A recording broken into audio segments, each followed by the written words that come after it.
왜 하나님은 선악과를 만들었나요? 라고 하는 그런 제목을 가지고 선악과 이야기를 좀 하려고 그럽니다. 그래서 한 시간에 선악과 떼기 이렇게 이제 제목을 잡아도 좋고요. 선악과, 도대체 선악과가 도대체 뭐냐? 그 얘기를 한번 쭉 이제 성경을 통해서 여러분과 나눠보려고 합니다. 많은 사람들이 그렇게 이제 질문하죠. 특히 예수님의 이 말씀 전하거나 이렇게 하려고 그러면 딱 들고 나오는 게 도대체 왜 선악과를 만들어서 이렇게 그걸 먹게 하지만 않았으면 그러면 아무 문제가 없을 텐데 도대체 왜 선악과를 만들었냐. 지금의 모든 문제는 그거 만든 거 그것 때문에 지금 문제가 되는 거 아니냐. 그렇죠? 이렇게 이제 이야기하시는 그런 분들이 이제 많습니다. 또 어떤 분들이 아담이 선악과를 먹었는데 왜 우리가 죄인이 돼야 되냐. 그렇죠? 뭐 너무나 당연한 그런 이야기예요. 자, 이런 거를 어떻게 우리가 이제 설명을 할 것인가. 우리 김영희 경님 저 뒤에 가면 제 방에 로봇가 하나 있어요. 가져오시죠.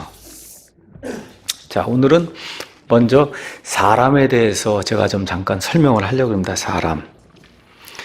하나님께서 온 우주 공간에 우리 천사들도 만드시고 또 사람도 만들고 이 너무나 아름다운 그런 그 짐승, 식물. 그래서 모르겠어요. 나이가 점점 들어가면서 이렇게 보다 보니까 자연이 그렇게 좋은 것 같아요. 꽃 하나 이런 거, 그 색깔 하나 이렇게 보면, 야, 정말 너무 좋구나. 이런 생각을 이제 많이 하거든요. 그 모든 것들 하나님이 다 창조하셨는데, 특별히 하나님이 사람은 특별하게 창조를 하셨다. 그래서 창세기 1장 26절, 27절 거기 가서 보면 하나님이 하나님의 형상대로 모습대로 창조했다. 이렇게 이제 이야기를 합니다. 그렇죠? 자, 그래서 하나님의 형상대로 모습대로 이제 창조했다. 이게 뭘 이야기하느냐? 영어로 이야기하면 하나님이 펄슨을 만들었다는 거예요. 펄슨. 그렇죠? 펄슨은 정의가 어떻게 내려지냐 하면 지정의를 가진 존재가 펄슨이에요. 이건 펄슨이 아니에요, 이거는. 이거는 지정의가 없어요. 그렇죠? 그냥 마음대로 들어왔다 놨다 뭐 이거 해도 아무것도 느끼지도 못하고 이거는 펄슨이 아니에요. 그래서 하나님께서 저와 여러분에게 지정의를 주셨다는 거예요.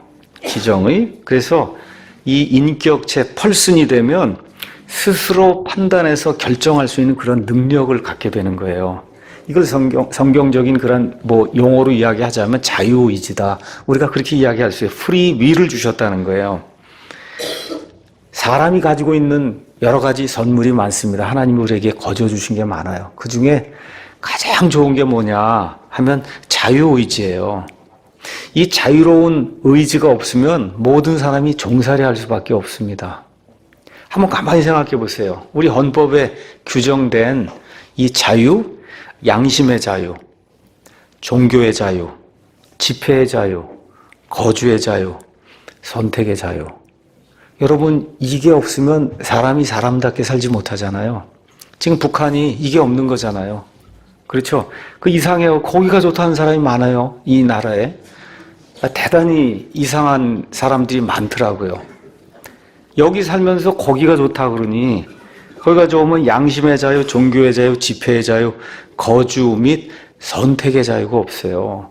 우리 핸드폰을 선택해도 어떤 사람은 LG, 어떤 사람은 삼성, 어떤 사람은 아이폰, 그 다 선택할 수 있는 거예요. 내가 선택할 수 있으니까 기쁨이 있고 자유가 있고 이렇게 이 행복이 있는 거지. 아무리 좋은 것도 너 이것만 가져 그러면 이게 지치게 되는 거거든요. 그렇잖아요. 그러니까 자유의지가 없으면 한마디로 이것처럼 되는 거예요. 이거. 이게 뭐예요? 로봇이잖아요. 트랜스포머 이렇게 이제 이게 돼 있는데 생기기는 멀쩡하게 생겼는데 이건 뭐만 하냐? 프로그램 된 것만 하는 거야. 내가 하라 그러면 이렇게 하면 하고 이렇게 하면 이것만 하는 거지 자기 혼자 할 수 있는 능력이 하나도 없는 게 이게 로봇이잖아요. 그렇잖아요. 그래서 로봇은 인격체가 아니기 때문에 관계를 맺을 수가 없어요. 무슨 관계가 돼요? 뭐 말을 하고 소통을 하고 감정을 표현하고 뭘 해야 관계를 맺을 수 있지 않습니까? 그러니까 하나님이 사람을 하나님의 형상으로 만들고 인격체로 만들었다고 하는 것은 관계를 형성하기 원하시는 거예요. 관계. 그 성경적으로 얘기하면 하나님의 후손이에요. 저희가 오프 스프링으로 돼 있어요. 스프링에서 나왔다는 거예요. 하나님이 스프링이 되시고 원천이 되시고 거기서 나왔다는 거예요. 그래서 하나님의 후손이고 성경적으로 구원받으면 하나님의 아들, 딸이 되는 거예요. 여기 앉으신 분들 대부분 다 아들, 딸 다 낳고 사신 분들이 여기 계시는데 이게 관계가 형성이 되는 거잖아요. 그렇지 않습니까? 예. 그래서 하나님께서는 사람을 이런 자유로운 존재로 만드셔서 심지어 하나님도 선택할 수 있게 만들어 주셨어요. 하나님도 선택을 하게. 심지어 지옥에 가는 것도 본인이 선택할 수 있는 그런 자유를 주신 거예요. 그러니까 무한대의 선물을 주신 거예요. 무한대의 선물. 하나님이 무한대의 선물을 우리에게 이제 허락해 주신 거다. 자, 그래서 하나님께서 아담과 이브에게 어떤 것을 허락해 줬냐? 선과 악을 알게 하는 그 나무에서 나는 거, 그거 먹는 것만 빼고는 모든 것을 다 할 수 있는 자유를 주셨어요. 수억 가지를 다 하고 그 중에 하나만 하지 못하게 하나님이 말씀하신 거예요. 창세기 2장 16에서 17절. 그렇기 때문에 하나님이 사람을 이렇게 로봇, 프로그램에 의해서 작동되는 이런 존재로 만들지 않고 자유롭게 취사 선택할 수 있는 지정의를 가진 그런 존재로 만들었다는 것 자체가 사실은 대단한 특권을 하나님이 허락해 주신 거지. 이렇게 만들어 놓은 것 자체가 잘못이다. 그럼 여러분 로봇 하고 싶으세요? 이거 하고 싶으시냐고. 아니죠. 취사 선택하고 아파트도 난 여기가 좋아, 삼성계 좋아, LG가 좋아. 난 여기 논현동에 살고 싶어. 그렇죠? 난 소래포구 가서 회를 먹고 싶어. 차는 나는 100km로 지금 움직이고 싶고. 이렇게 하는 이게 자유잖아요. 그렇잖아요. 이런 자유를 하나님이 허락해 주시고, 이 하나님이 자유로운 존재의 인격체로 저와 여러분을 만들어 주셨다는 것 자체가 하나님이 우리에게 주신 대단한 특권이지. 그걸 못하게 만들면 그러면 그게 불행인 거예요. 그게. 그래서 그런 걸 생각하면서 시작은 참 좋았다. 보통 좋은 게 아니라 너무 좋은 거예요. 너무 좋았던 겁니다. 자, 그럼 이제 선악과 이야기를 좀 하도록 하겠습니다. 성경 가서 보면 영어로 tree of knowledge 이렇게 지식의 나무 이렇게 되면서 of good and evil 이렇게 되다 보니까 많은 사람들이 이거 잘못 성경을 또 영어로 한다고 하는 사람이 이거 번역하면 선과 악의 지식의 나무. 그러니까 생명의 나무가 있고 선과 악의 지식의 나무. 그러니까 지식의 나무를 따먹었다. 아니에요. 이거는 영어로 그렇게 표현하니까 선과 악을 알게 하는 나무. 선과 악을 알게 하는 나무지 지식의 나무가 아닙니다. 선과 악을 알게 하는 그런 나무. 그래서 선악과 이렇게 이제 돼 있는데 이것은 생명의 나무와 함께 하나님께서 에덴 동산에 처음에 심어 놓은 실제 나무예요. 실제 나무. 실제 나무니까 그 안에 비타민도 들고 먹으면 이렇게 단맛도 있고 한 실제 나무예요. 이렇게 머릿속에 상상이 되는 그런 나무가 아니라 실제 거기 있는 그런 나무예요. 그 열매가 뭐냐, 그 나무가 뭐냐, 뭐 이런저런 사람들이 그게 뭐 애플 이렇게 해서 그래서 여기 애덤스 애플 이렇게 얘기하는 거죠. 남자들. 그렇죠?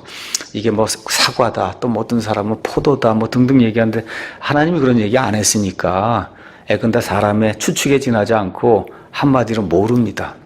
그 나무가 뭔지 모르지만 실제적인 나무요. 그 다음에 먹을 수 있는 그런 나무였어요. 또 한 가지 저와 여러분 이해해야 될 거는 그 열매 자체가 악하거나 나무 자체가 악한 게 아니라는 거예요. 그거 열매 자체가 악하고 나쁘고 나무가 악하고 나쁜 거 그게 아니라 또 하나 열매 자체를 먹었더니 그냥 열매가 선악을 알게 하는 그런 어떤 효능을 준 거다. 그렇게 생각하면 큰일 납니다. 그런 것이 아니에요. 먹지 말라는 하나님의 명령을 어긴 것이 죄고 그 결과 악을 향해 그들의 눈이 열리게 된 거예요. 그러니까 이 선악을 알게 하는 나무 자체에 무슨 효능이 있는 거 아니라는 거, 그거 꼭 기억하셔야 되고. 그래서 요한일서 3장 4절에 죄는 하나님의 법을 어기는 거라고 이야기했어요. 무엇이든지 하나님의 법을 어기는 것은 죄다. 죄. 그래서 성경적인 의미의 구약과 신약이 이야기하는 죄는 이런 관역이 있을 때 관역에서 벗어난 걸 죄라고 이야기해요.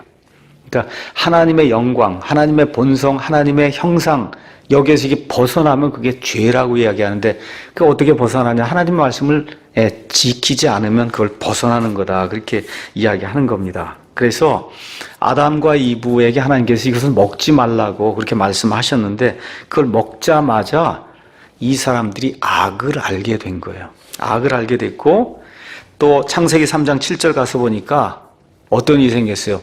이거 벌거벗고 있구나. 그걸 알게 된 거예요. 그렇게 돼서 어떻게 돼요? 수치를 느낀 거예요. 그 전까지도 벌거벗고 있었는데 그때까지 못 느꼈거든요.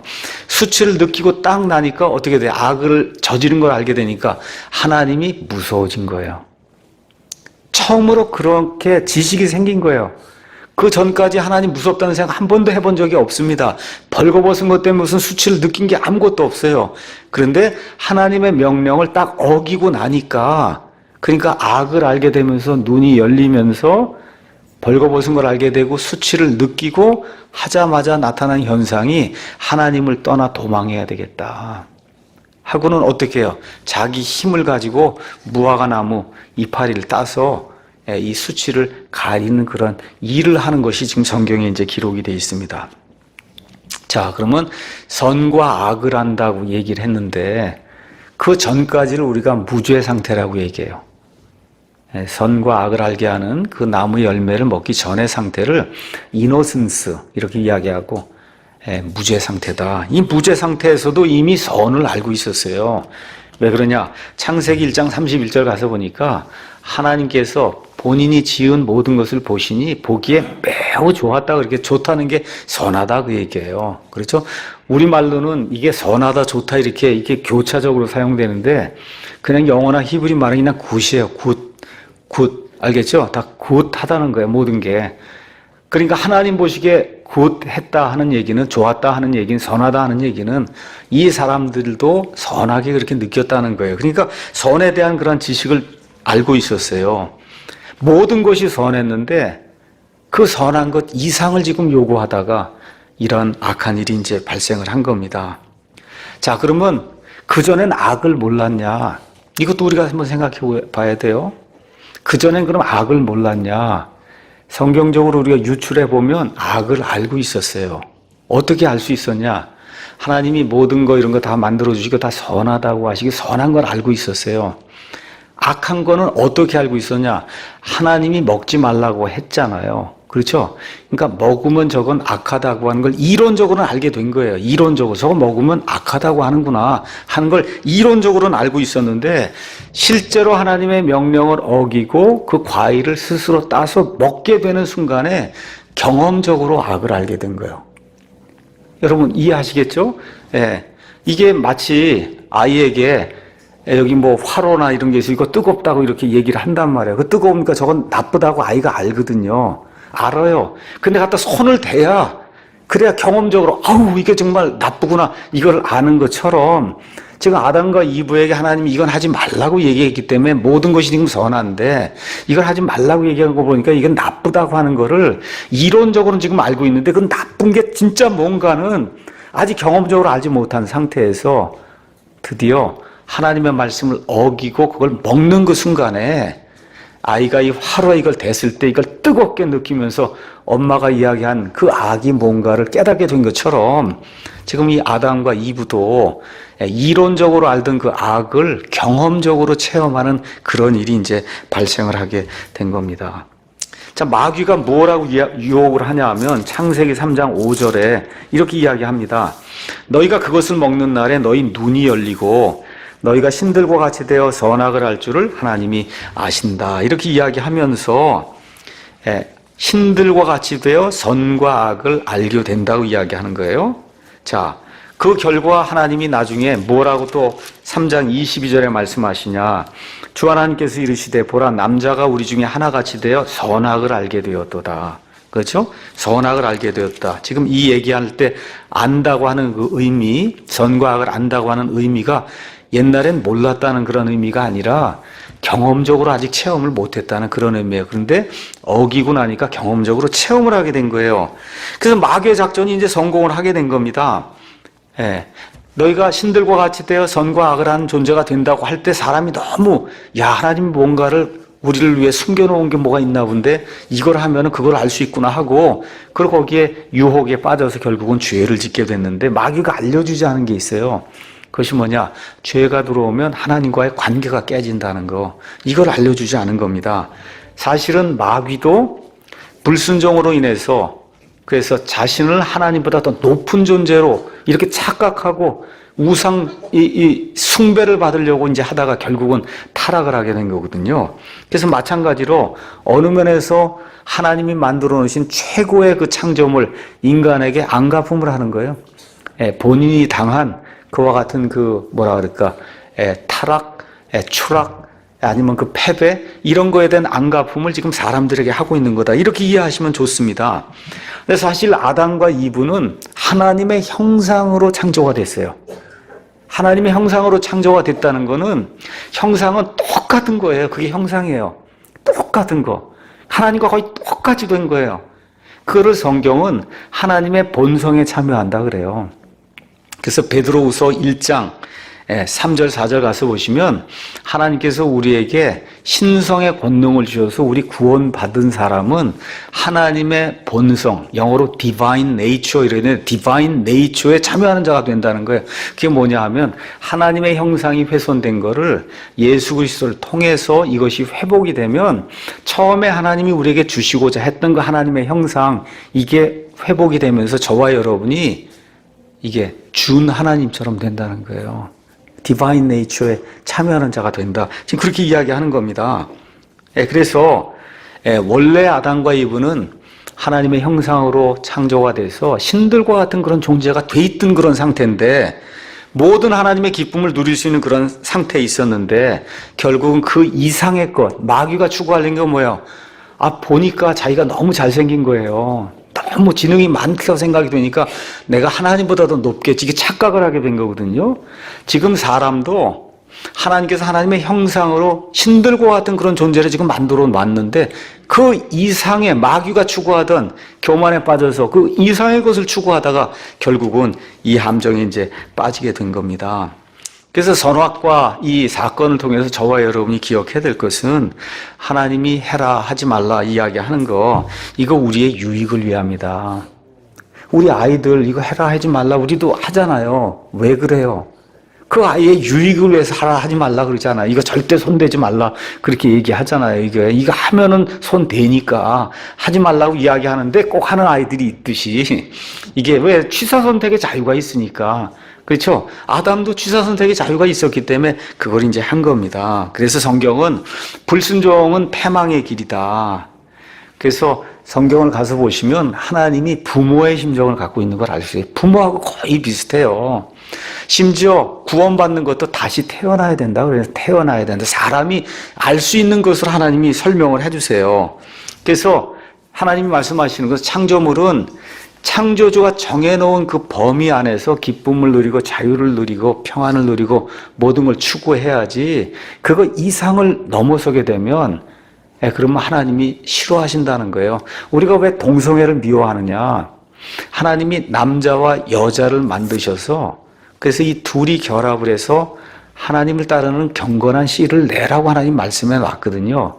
그 범위를 벗어나서 남자가 남자끼리 여자가 여자끼리 이것이 하나님이 정해놓은 한계를 넘기 때문에 그래서 이것이 큰 죄악이다. 우리가 그렇게 이제 이야기를 하는 겁니다. 자, 그럼 하나님이 아담과 이브가 선악과를 따먹을 것을 몰랐을까?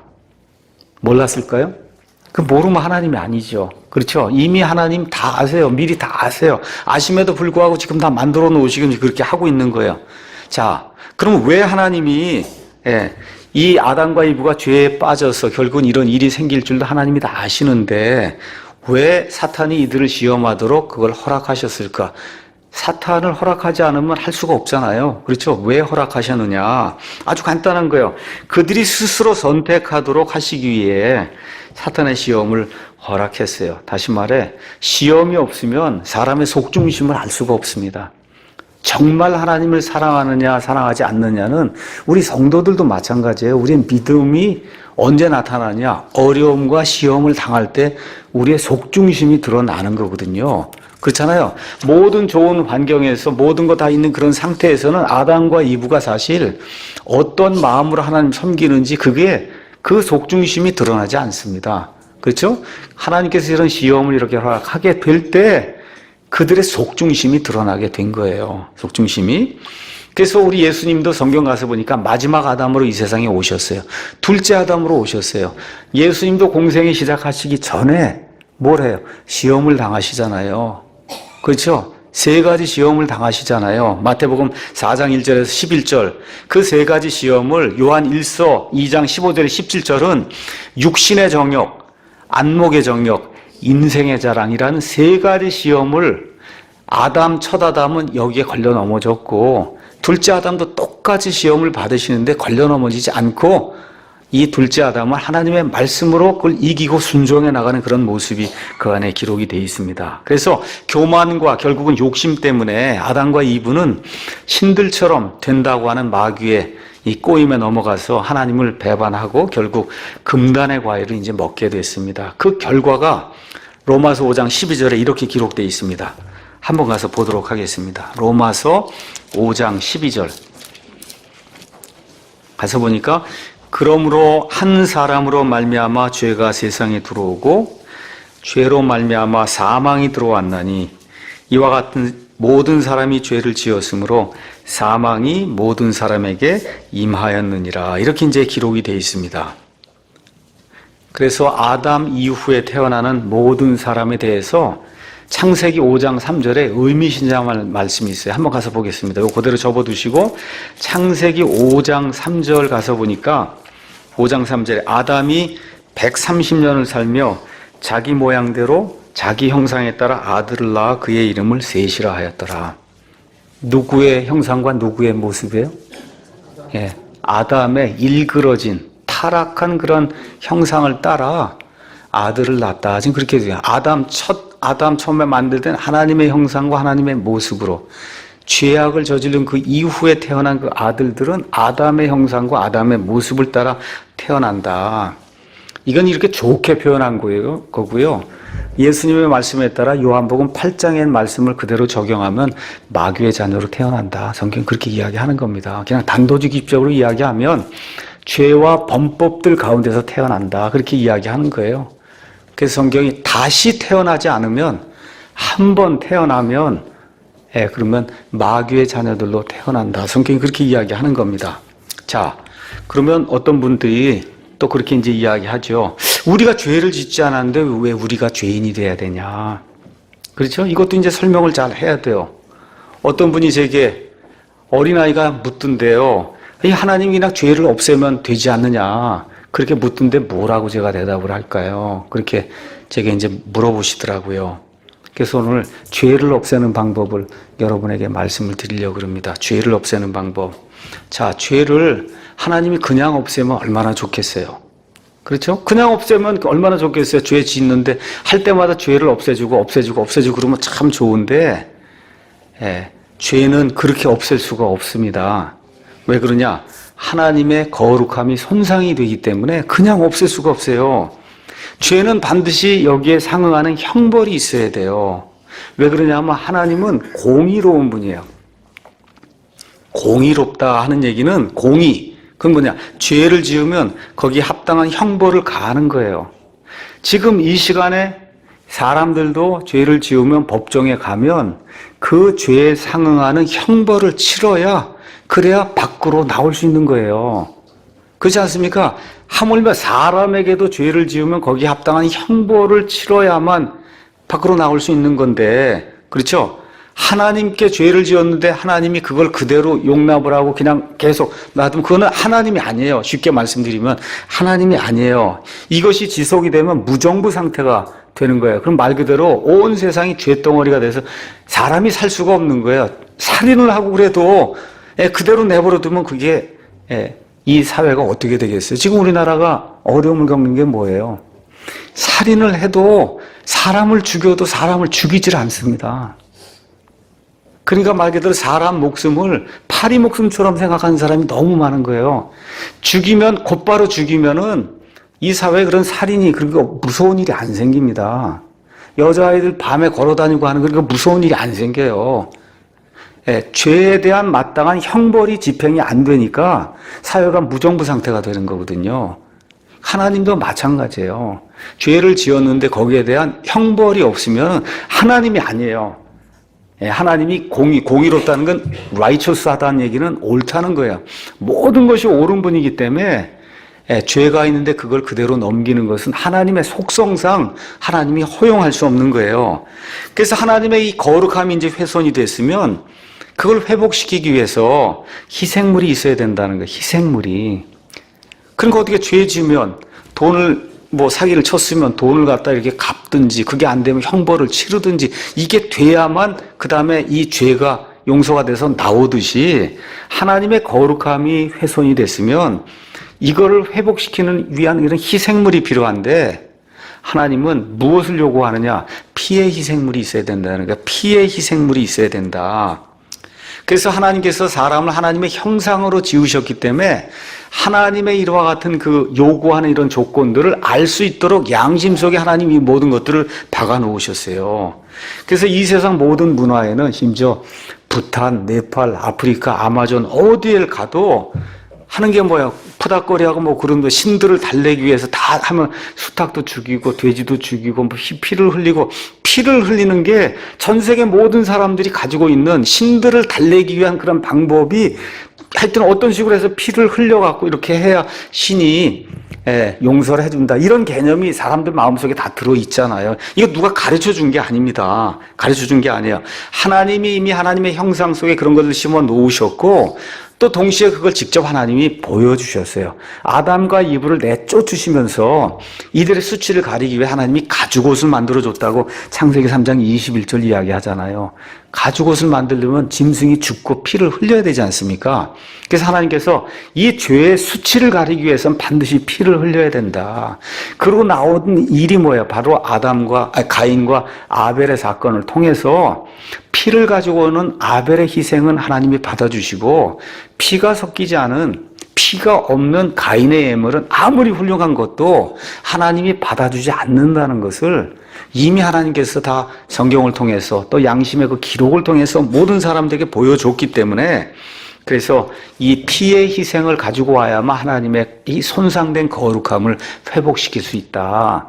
이거 모든 사람들이 다 알고 있는 거라는 거죠. 이러한 지식이 1000년, 2000년 동안 계속해서 전수가 되는 가운데 바벨탑 사건이 생기면서 온 세상으로 사람들이 흩어져 나가면서 모든 문명 속에 모든 사람들이 심지어 다 알고 있는 거예요. 피를 흘려야만 하여튼 저 신이 이 노한 것을 푼다 하는 그런 개념이 다 있는 겁니다. 그래서 성경은 이것을 히브리서 9장 22절에 피 흘림이 없은즉 죄들의 사면이 없다, 그렇게 이야기하는 겁니다. 피 흘림이 없은즉 죄들의 사면이 없다. 그런데 그 피는 희생물이 이제 죽어서 이제 그 피를 흘려야 되는데, 이게 완벽한 희생물이 아니면 안 된다는 거죠. 왜냐? 하나님이 완벽한데, 그렇잖아요. 하나님의 완벽함이 손상이 됐으면 완벽한 희생물이 피를 흘려야 된다는 거예요. 사람은 죄투성이니까 안 되잖아요. 짐승도 불완전해서 안 되잖아요. 천사는 죽을 수 없잖아요. 나머지는 안 된단 말이에요. 완벽하지 않거나 죽을 수 없기 때문에. 그래서 하나님께서 이미 영원 전에 이와 같은 일들을 다 아시고, 그리고 계획을 하셔서 그게 뭐냐? 하나님 자신이 사람이 돼서 이 세상에 오셔서 완벽한 희생예물로 피를 흘리고 하나님의 공의를 만족시키는 그 일을 십자가에서 이루시겠다. 하나님이 작정을 하신 거예요. 자, 그런데 문제가 있어요. 그게 무슨 문제가 있냐? 이제 아담과 이브 이후에 사람이 계속 태어나는데 사람마다 죄를 짓잖아요. 그렇잖아요. 그럼 지을 때마다 그 사람을 위해서 하나님의 아들이 죽으려면 그건 무한대의 반복이 이루어져야 되죠. 그렇잖아요.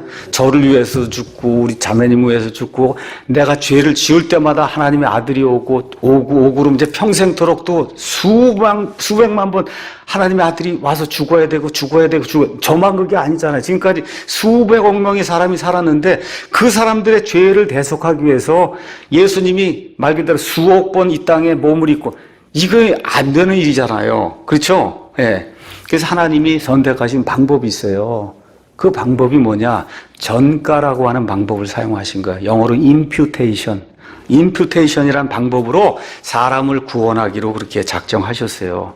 imputation은 뭐냐 하면 한 사람의 것을 다른 사람의 계좌로 넣어주는 행위예요. 예를 들어 제가 돈이 있는데 내 계좌에서 내 딸의 계좌로 이렇게 딱 넣어주면 내 거지만 결국은 누구게 돼요? 제 딸의 것이 되잖아요. 그게 전가라고 하는 거예요. imputation. 그래서 아담 이후에 모든 사람이 죄인이다. 이 말은 하나님이 뭐라고 정의를 하시냐? 아담이 죄를 지을 때 그 이후에 태어날 모든 사람이 지금 아담의 허리에다 들어있다는 거예요. 그렇죠? 아담이 죄를 짓는 그 순간에 아담 이후에 태어날 모든 사람이 아담의 허리 속에서 아담과 함께 죄를 지어서 아담의 죄가 그 모든 사람의 계좌로 다 이체가 됐다는 거예요. 아시겠죠? 그걸 죄의 전가라고 이야기하는 거예요. 죄의 전가. 이것을 또 다른 식으로 제가 설명을 이제 하면은, 다시 말해, 우리도 아담의 자리에 있었으면 똑같은 존재, 똑같이 선과 악을 알게 하는 나무의 열매를 부인하면 안 돼. 나는 안 그럴 거다. 부인하면 안 돼. 저와 여러분, 여기 있는 모든 사람, 이 땅에 아담 이후에 태어난 모든 사람도 아담의 자리에 들어가 있었으면 다 똑같은 그런 일을 할 존재라는 거예요. 무슨 얘기인지 아시죠? 예. 그래서 하나님이 전가, 죄의 전가를 하셔서 아담이 지은 그 죄를 저와 여러분 모두의 계좌에 넣어줘서 그래서 모든 사람이 죄인이 되도록 하나님이 그렇게 이제 말씀을 이제 해주신 겁니다. 그래서 성경의 결론은 뭐냐? 사람은 다 태어나면서 육신적으로는 살아있지만 영적으로 죽어있다. 그래서 범법들과 죄들 가운데 사람이 죽어있다. 그래서 예수님이 뭐라 그래요? 내가 다시 태어나야 된다. 지금 니고데모에게 이야기하잖아요. 내가 다시 태어나야 한다는 그 말에 너희가 놀라지 마라. 왜? 다들 죽은 가운데 태어나기 때문에. 그래서 한 번 태어나는 것은 부족하다는 거예요. 한 번 태어나는 것은 부족하다. 그래서 죄의 전가는 또 다른 이야기로 하면 이렇습니다.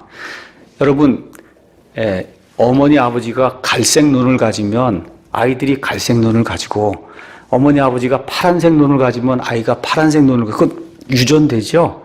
마찬가지 육적인 그런 형질이 유전이 되듯이 영적인 형질도 유전이 되는 거예요. 그렇게 저와 여러분이 이해를 하시면 됩니다. 자, 그래서 저와 여러분은 두 가지에 의해서 죄인입니다. 하나는 행위에 의해서 죄인이고 하나는 본성에 의해서 죄인이에요. 행위에 의해서 죄인은 뭘 얘기하냐? 저 교통법규가 60km 가라고 했는데 90km를 갔더니 딱지가 날라왔어요. 이거 받고는 아유 이거 아담의 죄 때문에 내가 이런 이거 가면 안 된다네. 이거 누구 죄 때문에 그런 거 이거는 내 죄, 이거는 내 죄, 내 행위 때문에 이건 딱지가 날라온 거지. 이거를 아담 때문에 그렇다 그러면 큰일 나는 거예요. 그렇죠? 그래서 저와 여러분이 나중에 구원받지 못하고 지옥 불 속에 들어가는 건 내가 행한 죄 때문에 들어가는 거예요. 내가 행한 죄 때문에. 그걸 성경은 둘째 사망이다. 그렇게 이야기하는 겁니다. 둘째 사망. 근데 그게 아니고 태어나면서 죄인이라고 하는 것은 그것은 뭐냐? 이 아이 같은 경우 아무 잘못도 하지 않아도 아이도 죽을 수 있잖아요. 그렇죠? 죄를 짓지 않아도 아이도 죽을 수 있어요. 육신적인 사망을 갖고 온 건 그건 아담의 죄 때문에. 알겠죠? 그걸 성경은 첫째 사망. 첫째 사망은 아담의 죄 때문에 이 세상에 들어오고 하나님으로부터 영원히 떠나서 마귀와 그의 천사들을 위해서 하나님이 예비해 놓은 이 영원한 지옥 불 속에 들어가는 건 내 죄 때문에 그런 거다. 지금 그렇게 이제 이야기합니다. 그래서 로마서 5장 12절 아까 얘기한 대로 한 사람으로 말미암아 죄가 세상에 들어오고 죄로 말미암아 사망이 들어와서 그래서 이와 같이 모든 사람이 죄를 지었으므로 사망이 모든 사람에게 임하였다. 이게 뭐야? 전가라고 이야기하는 겁니다. 죄가 전가가 된 거예요.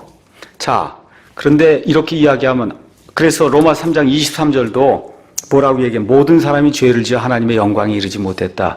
이렇게 얘기하면 아니 그렇게 불공평한 일이 어디 있냐. 아담이 죄를 짓고 다 그랬는데 그것 때문에 내가 죄인이 된다니. 근데 성경을 가서 저와 여러분이 살펴보시면 성경의 하나님은 공의로운 분이에요. 은혜로운 분이에요. 사랑을 베푸세요. 공의도 베풀고 동시에 뭐돼? 은혜도 베풀어요. 그러니까 살 길을 주신단 말이에요. 살 길을 주세요. 누구에게나 항상 살 길을 주신다. 이게 성경의 약속입니다. 살 길을 주세요. 그럼 어떻게 살 길을 주시냐? 첫 아담의 죄를 전가를 하셔서 모든 사람이 죄인이 되게 했잖아요. 예수 그리스도 이 둘째 아담을 보내셔서 둘째 아담의 의가 그를 믿는 모든 사람에게 전가가 되도록 그렇게 만들어 주셨어요. 그러니까 다시 말씀드려, 하나님께서 자신의 아들을 이 땅에 보내셨는데 성경 가서 보니까 그 예수님을 둘째 아담, 마지막 아담이라고 얘기해요. 그 둘째 아담, 그 마지막 아담께서 완벽한 희생물로 피를 흘리고 자신을 드리셨어요, 하나님께. 그래서 하나님의 공의를 완전히 만족을 시켜서 완벽한 희생물로. 그러면 더 이상 다른 희생물이 필요할까요, 안 할까요? 몇 번 오시면 돼요? 한 번 오시면 되는 거예요. 한 번 오시면 돼요. 그래서 고린도 후서 5장 21절에 나온 것처럼 하나님께서 죄를 알지 못한 그분을 우리를 위해 죄가 되게 하신 것은 우리가 그분을 통해 하나님의 의가 되게 하려 하십니다. 그래서 죽는 순간 죄가 되셔서 하나님의 모든 저주를 예수 그리스도께서 받으셨어요. 그래서 하나님께서 예수님을 신뢰하는 자들은 어떻게 보시느냐? 지금부터 2000년 전에 예수님께서 십자가에 죽으시고 피를 흘리시고 그 다음에 묻으셨다가 부활했잖아요. 바로 그 순간에 저와 여러분도 이 옛사람도 예수님과 같이 십자가에 죽었다가 묻혔다가 예수님과 함께 부활한 것으로 하나님이 여겨주시는 거예요. 그거를 전가라고 이야기하는 거예요. 그러니까 다시 말씀드려, 예수님의 의를 우리의 계좌로 하나님이 넣어주시는 거예요. 그럼 몇 번 하시면 돼요? 그렇죠, 한 번. 그렇죠. 이게 성경이 이야기하는 복음의 핵심이에요. 한 번 하는 거예요, 한 번. 이 일을 하면 수백억 번 하나님의 아들이 오시지 않아도 되잖아요. 그래서 성경이 하나님이 사용하는 그 방법이 뭐냐? 전가라고 하는 그런 방법을 사용한다. 그래서 전가 행위를 통해서 하나님의 일시에 하나님을 믿는 모든 죄인을 구속하실 수 있습니다. 그래서 로마서 5장 핵심이 뭐냐? 아까 말씀드린 대로 12절, 그러므로 한 사람으로 말미암아 죄가 세상에 들어오고 죄로 말미암아 사망이 들어왔나니 이와 같이 모든 사람이 죄를 지었으므로 사망이 모든 사람에게 임하였느니라. 이건 뭘 얘기해요? 죄의 전가, 죄의 전가를 이야기하고 15절, 그러나 거저 주시는 이 선물은 또한 그 범죄와 같지 아니하니 이는 한 사람의 범죄를 통해 많은 사람이 죽었을진데 하나님의 은혜와 또 한 사람 예수 그리스도에 의한 은혜로 말미암은 선물은 더욱더 많은 사람에게 넘쳤기 때문이라 이야기하면서 이 예수 그리스도의 그 의를 통해 그 의가 우리 계좌 안으로 들어온 이 전가 행위를 통해서 누구든지 그분을 믿으면 그러면 하나님의 의를 받을 수 있도록, 그리고 그 일을 한 번에 이루시는 거예요. 한 번에. 그래서 그 일을 단번속죄다. 우리가 그렇게 이야기하는 겁니다. 그래서 모든 사람을 죄인으로 간주하는 이러한 그 전가 행위, 또 그 이후에 예수님의 의를 통해서 모든 사람을 의인으로 만들어준 하나님의 전가 행위, 사도 바울이 이걸 발견한 거예요. 이걸 발견한 거예요. 하나님의 지혜가 이렇게 놀랐구나. 이게 사람이 생각해 볼 수 없는 그런 방법 아니에요. 사람의 방법으로는 예수님이 수백만 번, 수천만 번 와서 사람이 죄를 지을 때마다 죽어야 되는데 그것이 아니라 이 전가 행위라는 걸 통해서 그래서 하나님이 일시에 단 한 번에 영원 무궁토록 사람의 죄를 대속하는 그런 일을 하셨다는 거죠. 자, 그러면 아담과 이브가 죄를 이제 지었다 하는데 성경 가서 보면 다 여기도 한 사람이 죄를 지고, 원래는 사람인데 영어는 man이에요. man은 뭐 원래는 한 남자로 번역해야 맞는 거예요. man은 남자고 woman은 여자고 이렇게 돼 있어서 원래는 한 남자가 남자로 해야 되는데 이렇게 하면 너무 이상하기 때문에 할 수 없이 지금 사람으로 번역한 건데 원래는 남자예요. 그러니까 누가 죄를 지었다고 이야기하냐면 남자가 죄를 지었다 그럽니다. 자, 그런데 실질적으로 선과학을 알게 하는 나무를 누가 먼저 먹었어요? 실제로 누가 먼저 먹었어요? 여자가 먼저 먹었잖아요. 자, 그러면 이런 문제는 어떻게 해결해야 되느냐? 창세기 3장 6절 가서 보니까 이렇게 기록이 되어 있습니다. 여자가 보니 그 나무가 먹기에 좋고 눈으로 보기에 아름다우며 사람을 지혜롭게 할 만큼 탐스러운 나무이므로 그녀가 그 나무의 열매를 따서 먹고, 거기 가서 보니까 자기와 함께한 자기 남편에게도 주매 그가 먹으니라. 이렇게 기록이 돼 있어요. 자, 그러면 이브가 이걸 먹는 순간에 자기와 함께 했다니까 그 옆에 지금 아담이 이 옆에 바로 있었던 건가? 이게 도대체 무슨 의미냐는 거예요. 무슨 의미? 그렇죠? 자, 성경이 여기에 대해서 무엇라고 이야기하느냐? 고린도후서 11장 3절 가서 보겠습니다. 고린도후서 11장 3절. 가서 보니까 그러나 뱀이 자기의 간교함으로 이브를 속인 것 같이 어떤 방법으로든 너희 마음이 그리스도 안에 있는 단순함에서 떠나 부패될까 내가 두려워하노라. 이거 먹지 말라 하는 거 이거 하나면 얼마나 단순한 거예요. 그렇죠? 이것에서 떠나면 부패가 되는데 이브가 그걸 떠났다는 거예요. 근데 거기 가서 보니까 이브는 자기 의지를 가지고 지금 떠난 게 아니라 어떻게 됐어요? 이브는 속아 넘어갔다는 거예요. 속아 넘어갔다. 디모데전서 2장도 가서 보니까 이렇게 이제 기록이 되어 있습니다. 디모데전서 2장 12절. 오직 나는 여자가 가르치거나 남자에게 권위를 행사하는 것을 허락하지 아니하는 다만 조용할지니라. 교회 안에서는 여자가 나서서 남자들 위에 권위를 행사하는 것은 안 된다. 안 되는 이유가 뭐냐? 이는 아담이 먼저 지어지고 그 뒤에 이브가 지어졌으며 아담에게서 나온 존재이기 때문에 순종해야 된다는 거예요. 이와 같은 얘기를 하고 그 다음에 14절에 또 아담이 속지 아니하고 여자가 속아 범법 가운데 있었기 때문이다. 그럼 무슨 얘기를 하는 겁니까? 이브는 속아 넘어갔다는 거예요. 의지적으로 이렇게 해서 이걸 지으려고 한 게 아니고 뱀이 와서 이걸 이야기할 때 말 그대로 이게 흐리멍덩한 이런 상태가 돼갖고 우리 아이들 이거 뭐 사탕 줄게 그러고 그러면 쫓아가잖아요. 그렇잖아요. 그런 식으로 뭘 이렇게 할 수 있는 그런 저기가 아니고 속아 넘어갔다는 거예요. 속아 넘어갔다. 그래서 하나님은 속아 넘어간 이 이브에게 죄를 묻지 않으세요.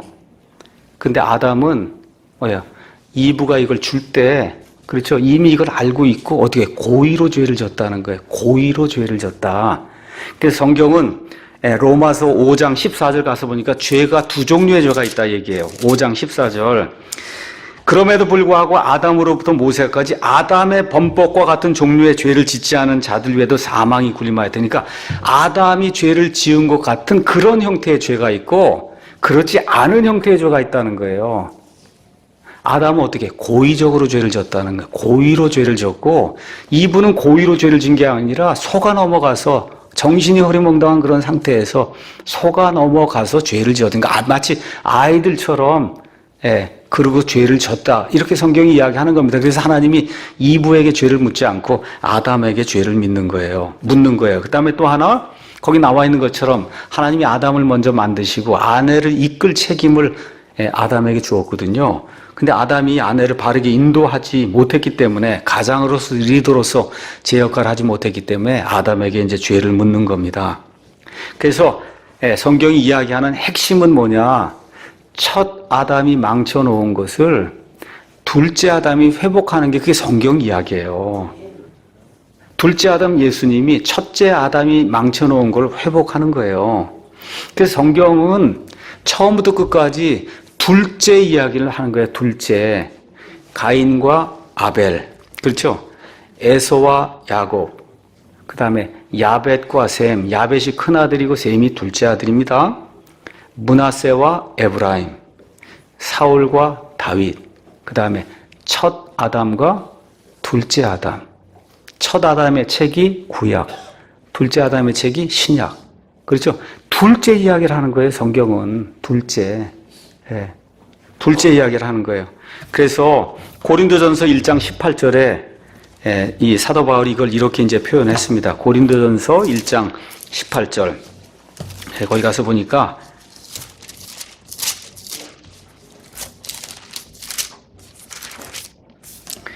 십자가를 선포함이 멸망하는 자들에게는 어리석은 것이로되 구원받은 우리에게는 하나님의 권능이니라. 이렇게 이제 이야기한 이후에 유대인들은 표적을 요구하고 그리스인들은 지혜를 추구하나 우리는 십자가에 못 박히신 그리스도를 선포하노니 그분은 유대인들에게는 걸려 넘어지게 하는 것이요 그리스인들에게는 어리석은 것이로되 부르심을 받은 자들에게는 유대인들에게나 그리스인들에게나 그리스도는 하나님의 권능이시요 하나님의 지혜이시니라. 바울이 이걸 깨달은 거예요. 옛날에 유대교 이 종교 생활하고 우리가 그냥 제일 잘한다 그러고 이렇게 할 때 자기 의의를 가지고 하나님 이렇게 하던 시절이 있었어요.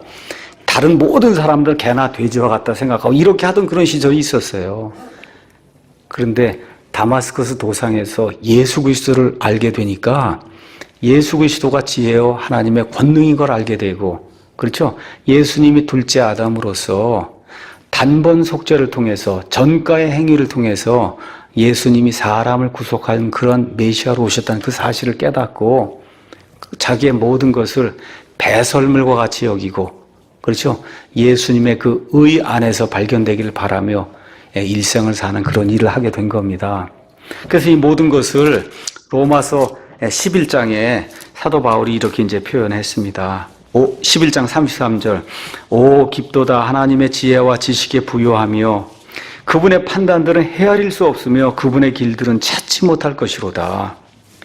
선악과 이야기가 나오고 이렇게 다 나오는데 가서 한번 이렇게 들여다보라는 거예요. 이거 외에 다른 방법이 있겠어요, 여러분? 이거 외에 다른 방법이 있겠냐? 사람을 구속할 다른 방법이 있겠냐고. 이거 외에 하나님이 사람의 몸을 입고 와야 돼요. 완벽하게 해야 돼요. 근데 그걸 수천만 번 할 수 없잖아요. 단 한 번 하셔야 돼요. 그 일을 위해서 전가 행위를 하신다는 거예요, 하나님께서. 그렇잖아요. 누가 주의 생각을 알았느냐? 누가 그분의 조언자가 되었느냐? 누가 그분께 먼저 드려서 다시 보답을 받겠느냐? 저와 여러분이 누리고 있는 모든 것도 우리가 하나님께 드리니까 하나님이 준 거 아니라는 거예요. 모든 것이 그분에게서 나오고 그분으로 말미암아 그분께로 돌아가노니 영광이 그분께 영원토록 있기를 원하노라. 아멘. 자, 아까 이제 아이가 물었던 거 그거 대답을 하고 이제 마칩니다. 자, 죄를 없애는 거 예수님을 통해서 하세요. 근데 우리 생각에는 그거 그냥 1초에 딱 하시면 얼마나 좋을까. 지금 6천년이나 지났는데 이거 얼마나 또 지속이 될지 알지 못하잖아요.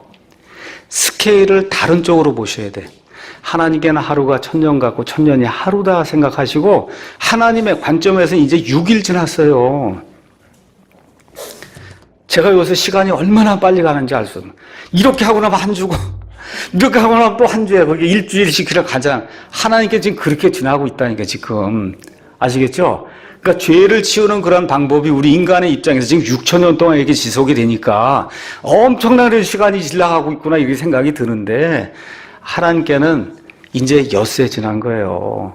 이제 조만간 이 모든 일이 끝나고 하나님의 뜻이 이 땅에서 이루어지는 천년왕국이 이루어지고 그래서 이제 7일이 이제 완성이 되면 그럼 어떻게 돼요? 지금 이 땅에 이제 이런 모든 것도 이거는 다 이제 없어지게 되는 거예요. 어저께 한재석 형제님 이렇게 그 목사 심사하는데 맨 마지막에 어떤 분이 저 천국에 가서 우리가 뭘 할지 그거 좀 얘기 좀 해봐라 그렇게 얘기를 하더라고요. 그러니까 제가 자세히 모르겠습니다 그렇게 얘기해요. 그래서 제가 맞는다고 생각했어요. 왜 그러냐? 이 땅이 없어지고 새하늘과 새 땅에 들어가서 저와 여러분이 하나님의 본성에 참여하는 그런 자가 되잖아요. 그거 차원이 다른 거예요. 그거를 지금 여기 생각하는 이 생각을 가지고 이걸 어떻게, 이거는 생각이 안 되는 차원의 일이다. 그럼 뭐만 하시면 돼? 하나님의 형상을 가진 그 존재로 하나님의 본성에 참여해서 예수님과 함께 공동 상속자가 된다는 거. 성경이 거기까지 이야기하고 있잖아요. 그거에 대한 확신 가지시면 돼요. 그래서 오늘 선악과 이야기를 1시간 이야기했습니다. 이거 쉬운 것 같은데 제가 이거를 쭉 이렇게 설명을 쭉 이야기한 것은 이런 것들이 성경이 이야기하는 구원의 논리의 구조예요. 잘 이해를 하셔야 남들에게 가서 잘 설명도 할 수 있고 이걸 잘 이해를 하셔야 내가 구원받은 것이 무엇이고 예수님이 왜 십자가에 죽는 게 뭘 의미하고 왜 한 번 죽었는데 이게 다 된다 그러고 하는 그런 의미를 제가 여러분에게 선악과를 통해서 말씀을 드린 겁니다. 여러분이 이게 아니면 이해하셨겠죠? 이건 지정의가 없잖아요. 저와 여러분 지정의를 주셨잖아요. 그렇죠? 그러니까 이거 말씀드린 거를 잘 이렇게 이해를 하셔서 이게 정말 놀라운 하나님의 지혜구나 해서 잘 정리하시고 남들에게 이렇게 전달해 주시고 그래서 예수님의 복음을 잘 선포하는 또 가르치는 저와 여러분이 되기를 예수님의 이름으로 축원합니다.